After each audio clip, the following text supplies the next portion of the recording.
Kita perlu buka mata.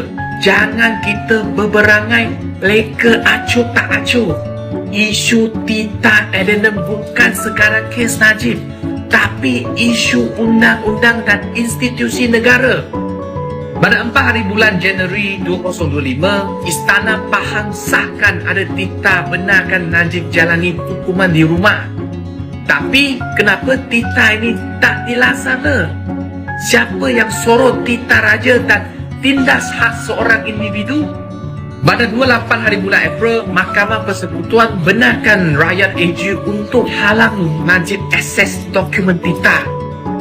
7 isu undang-undang akan dibicara Julai ini.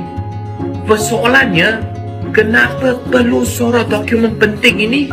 Adakah AG nak derhaka Tita?